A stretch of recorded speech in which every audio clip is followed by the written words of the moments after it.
Magpainit na rin ako ng tubig.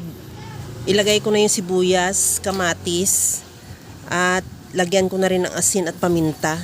Isunod ko na rin ilagay yung kalabasa, takpan hanggang sa maluto lang din yung kalabasa. Pagkaluto ng kalabasa, ilagay ko na rin yung isang pirasong pompano na hiniwa ko lang ng pa-serving cut. Takpan ko na rin hanggang sa maluto lang din yung isda. Pagkaluto ng isda, ilagay ko na rin yung okra, talong.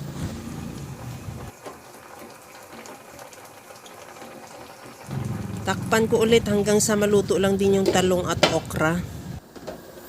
Pagkaluto, ilagay ko na rin yung patola.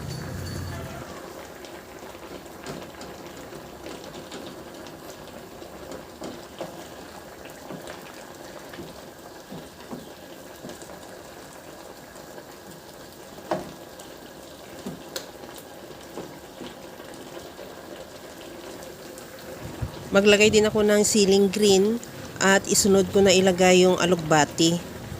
Mayroon din akong saluyot, pwede rin malunggay kung mayroon ka, pwede rin.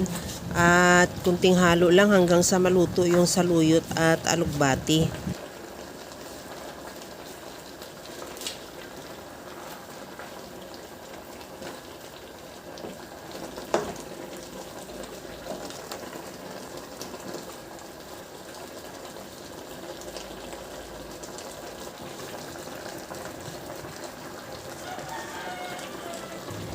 Tikman ko muna kung okay na yung sabaw at maglagay lang ako ng kunting liquid seasoning.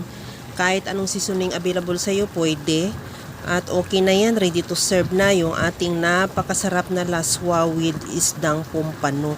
Kaya mga kalasa, kung nagustuhan mo yung ating video, please like na lang at pakishare na rin sa inyong mga friends. At kung bago ka pa lang sa aking channel, subscribe na at i-click mo na rin ang bell button para sa mga notification. Okay na to.